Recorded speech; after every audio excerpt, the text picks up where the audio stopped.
This is the third generation Mini GP, the fastest, most aggressive Mini ever built. Now I know some of you will have seen this car with its development wrap on, but today is the day we finally get to see the car in its final form, and today is the day we actually get to take this car for a ride to see what it's like when it's driven in anger. But before we do that, I want to take you guys step by step through some of the finer details to show you what makes this the most aggressive, most thuggish Mini ever.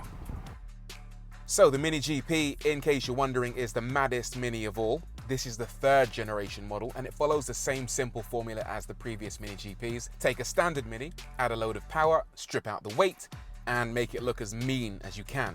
And they've definitely got the mean bit spot on. We know that Minis are really aggressive at the front end, and this is no different. This is probably the most aggressive Mini I think we've ever seen. You've got vents literally all over this thing, at the lower level, at the sides, in the center. You've got a vent up here, although that's blocked off, it's not a real vent, but it does look really cool with this really nice gloss black surround, which is repeated up here around the headlights. And they've even got a blacked out Mini badge up here, which makes it look a little bit more aggressive than your standard Mini. Plus, I really like what they've done with this contrasting Rosso red in the center and at the lower level. Really special. What's even more special are these bonkers carbon fiber fender flares. Now, we've seen flared wheel arches before, but nothing with an air channel that runs down the center. Now, the purpose of that is twofold. First and foremost, they've made the track of the car slightly wider, the front wheels and the rear wheels, and the fender flares ensure that the bodywork now runs in line with the wheel. Secondly, it also has a slight aerodynamic benefit, but thirdly, it also makes the car look really, really cool. Plus, up here, if you look along here, the press cars have 2020 written on there, but each customer car will have the chassis number written up here on the carbon fiber. Really nice touch.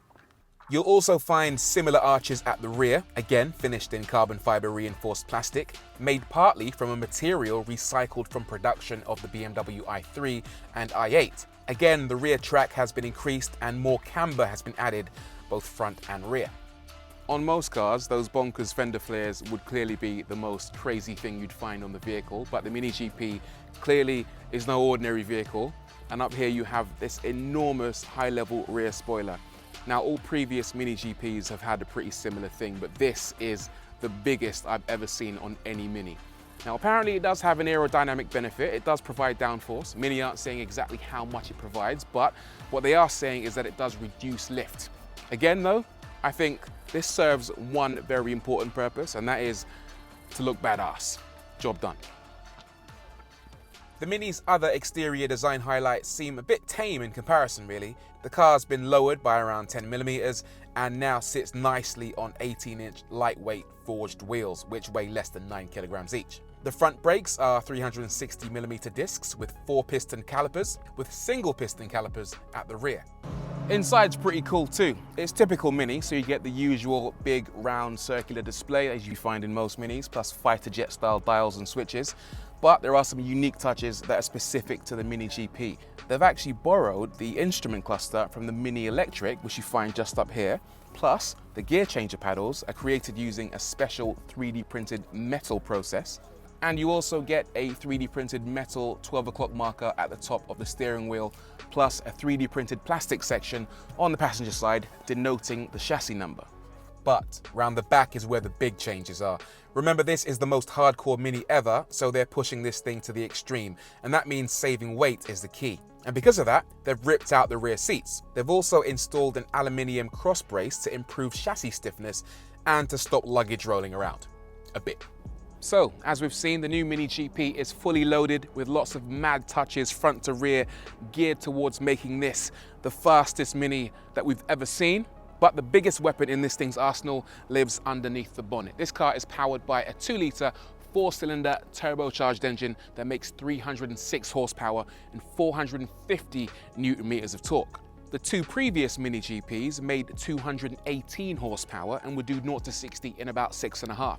This thing, with the extra power, will now do 0 to 62 in 5.2 seconds. Now, interestingly, that's actually slower than the 0 to 62 time on the Mini Clubman JCW. That car manages it in 4.9 seconds. However, Mini say this thing will lap the Nürburgring in under 8 minutes, which means this should be a much more formidable weapon on track.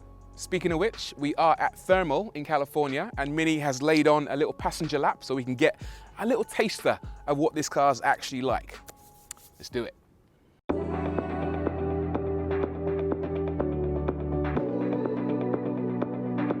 right, so here we are, entering pit lane in the Mini GP. Got Jürgen behind the wheel. We're gonna experience what this car's all about.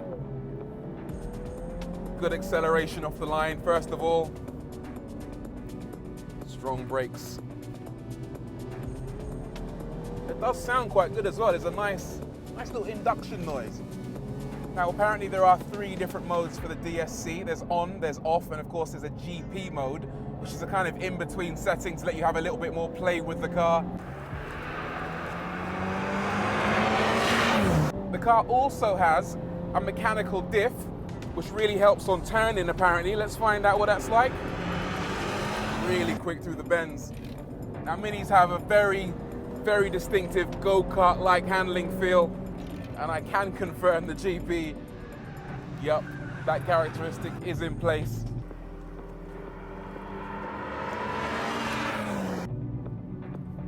So there we are, really quick lap. Little taster of what this car's gonna be like. So far, so good. Thank you. He's ice cold. He does this all day. So that is the new Mini John Cooper Works GP. What do you think of it? Do you like it? Do you hate it? Let me know in the comments below. It's available to order right now, with deliveries happening in March 2020, with the prices starting at around £34,000. If you have any questions, leave them down below. But as always, don't forget to like, hit subscribe, and we'll see you again soon.